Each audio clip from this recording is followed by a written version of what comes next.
What's up, Giant fans? This is Salah here. Um, Another painful loss. I don't even know why I'm wearing this. This was totally embarrassing. Jake Fromm looked like he didn't know what he was doing. I don't want to hear he didn't have reps and all that nonsense. These are professionals. These guys is getting paid millions of dollars. They have to perform.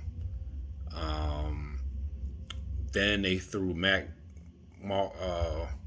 Glennon in. Oh God, and that was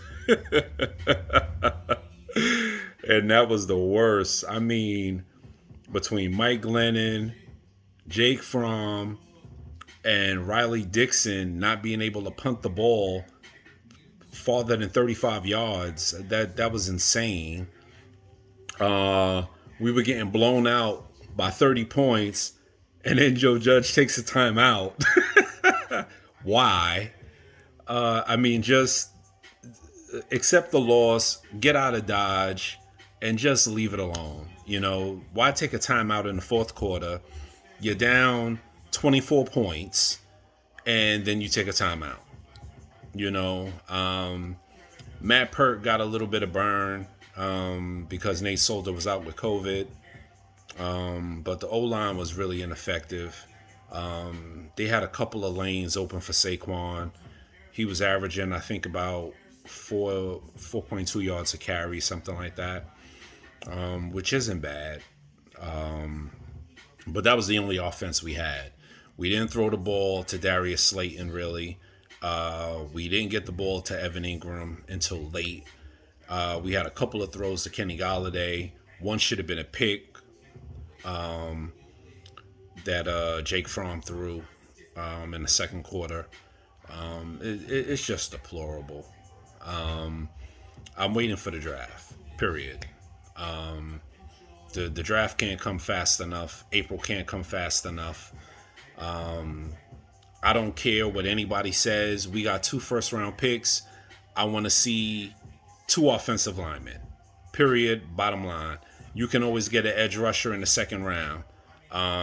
You got to take the best player available, and most likely that's going to be Tyler Linderbaum.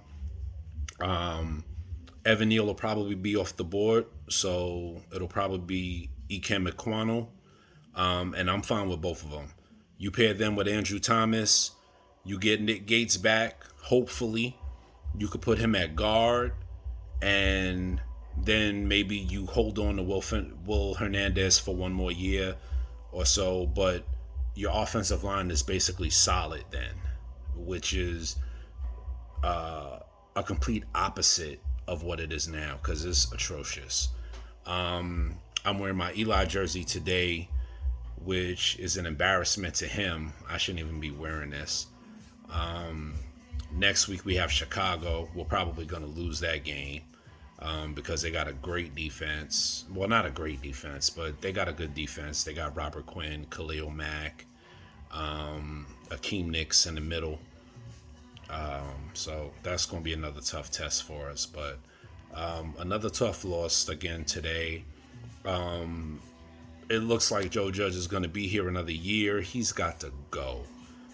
He's got to go. Period. He's got to go. Dave Gettleman as general manager, he already wrote his ticket. He's gone. But the Giants got to do, in my opinion, they got to do a complete overhaul. They got to get a new GM. They got to get a new head coach. I would hold on to Daniel Jones for one more year and make him prove it before we sign him to a big year deal. But by then, we'll have a better offensive line than what we have now, so you can better evaluate him. This is just an embarrassment as a Giant fan, as a New Yorker. You know, I mean, I'm a Knick fan, I'm a Yankee fan, I'm a Giant fan, and this is just an embarrassment as a New Yorker. You know,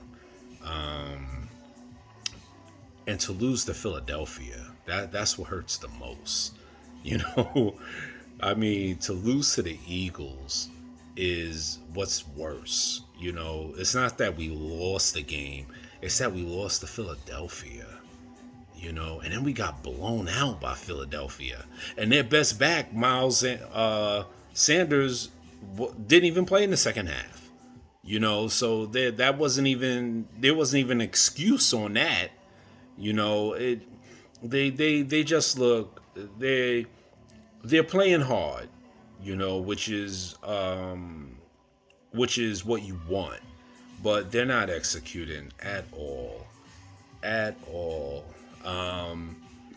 Like I said, Jake Fromm should have had the interception with Darius Slay when he was trying to hit Kenny Galladay. I think at like the 3 yard line, and Darius Slay dropped that. He fumbled it, like bobbled it, and dropped it. You know, we threw a pick six. You know, it was just painful to watch. Painful to watch.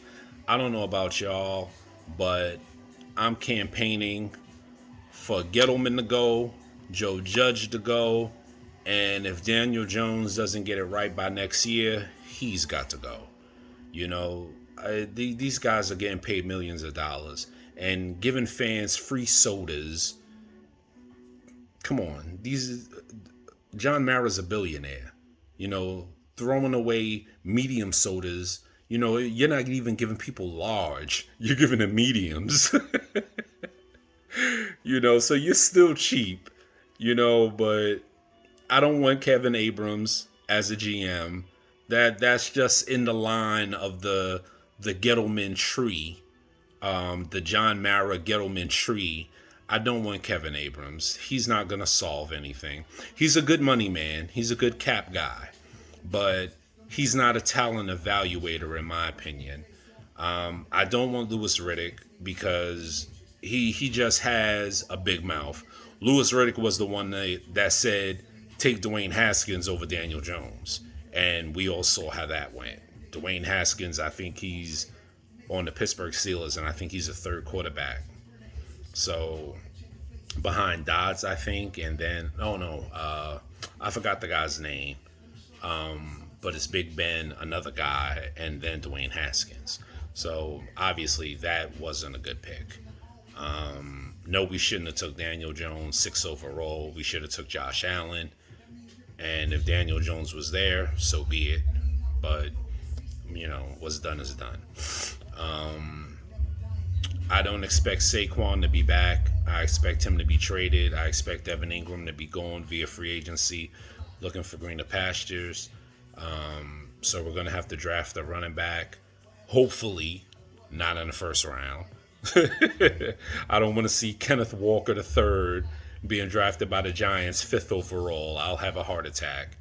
Like I said, 2 offensive linemen, maybe maybe you could get an edge rusher in the second round. You have a better chance of getting an edge rusher in the second round than getting a quality offensive lineman in the second round. So take Ikem Ekwonu, take Tyler Linderbaum, pair them with Andrew Thomas, and roll with that. I don't care what anybody says. Oh, you know, it's unheard of to take 2 offensive linemen back to back and 2 offensive linemen in the first round. We need it. We need help on the O-line. Period. Period. You know, we're running bootlegs and we have no protection. Receivers can't get no separation. There's no real threat besides Saquon in the backfield and Kadarius Toney at wide receiver. There's no real playmaker. You know, Kenny Galladay, you have to throw him open. You know, it's just bad. And it's just it's only gonna get worse. And we got to start by solidifying this offensive line. In the second round, probably get an edge rusher. And then in the third round, maybe get a tight end. And then in the fourth round, look for a running back, like Breece Hall or somebody like that. But we got a long road ahead of us. You know, This is the only franchise in NFL history to win a Super Bowl every 10 years for the last 40 years. And we're in jeopardy of that streak coming to an end.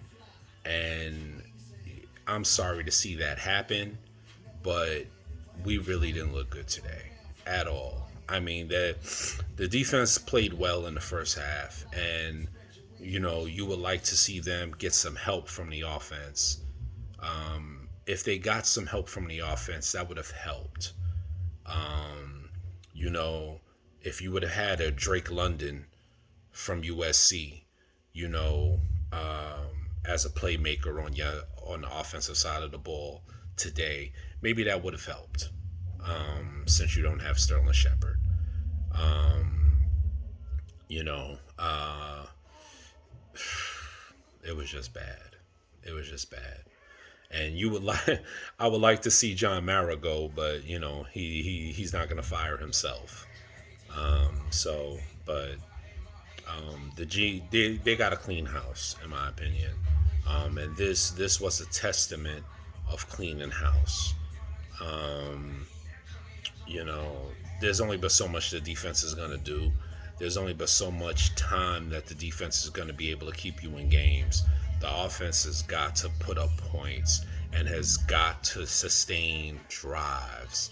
Even if you sustain drives and you end up punting, Joe Judge is acting like this is 20 years ago. We're going to win the battle of field position so we could kick a field goal.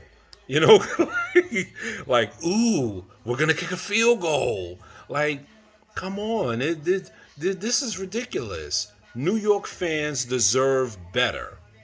We deserve better than this. We deserve better than to see this being put out. This is not a product that you should be proud of. And for him to come out and say, oh, I saw progress. 2 weeks ago, he was like, oh, I saw a lot of progress. What progress? What progress have you seen? The team is a joke, a laughing stock of what they used to be. And I'm ashamed. I'm flat out ashamed. I don't know about anyone else, but I'm ashamed. Um, uh, you know, Xavier McKinney, he made a good play, but then he gave up a touchdown. Um, he just missed the ball, really. He broke on it, but a little too late. But it was a hell of a play by Devontae Adams. In the corner of the end, well, not the corner of the end zone, but in the flat of the end zone. Devontae Smith, rather. I'm sorry. Um, we just we have the playmaker, and what's going on with Freddie Kitchens? You know, what's going on? You have these playmakers and you're not using them. You're not utilizing them properly. You know, it's been over a month now since Jason Garrett has been fired, and nothing has improved. Nothing. So if the players aren't performing and aren't uh, living up to standards, then isn't that on the coaching? Isn't that on the coaching to bring these players up to get the most out of them? And now they're already talking about bringing Joe Judge back another year and making Kevin Abrams, Lawrence Tynes is petitioning and carrying on about how Kevin Abrams should be the GM. This is the good old boy network. That doesn't work in today's NFL. Fire Joe Judge. Bring in Joe Peterson. Not Joe Peterson. The old Eagles coach. Bring in Peterson. Bring in Dodds as your GM. Great talent evaluator. Look at what he's done in Indy. And then build your program up from there. But staying with Kevin Abrams, staying with Joe Judge, it's not going to get any better. It's going to be a bunch of, oh, I seen a lot of talent, I seen promise, and we're still going to be racking up L's. So I don't know, but that's all I have to say. That was my rant for today. It was a pitiful loss. It was disgraceful, in my opinion. Some people might laugh and joke and say, "Oh, that was expected. The Giants only won 4 games this season," but this was a division game, and division games are supposed to be tight. Division games are supposed to be close, and we weren't even close in the second half. Philadelphia blew us out. And if it wasn't for the drops in the first half, Miles Sanders dropping a pass and us getting the 2 fumbles, it probably would have been worse, you know? So it probably would have been worse than the 34 points that we gave up. This wasn't a proud moment for a Giant fan at all. So, I mean, I hope you people, enjoy your family. It's been enjoy the holiday, because you couldn't enjoy the Giants today. That's for sure. And just God bless. Stay well, and we'll have another laughing moment next week when we play Chicago. I'm pretty sure of it. All right. God bless. Peace.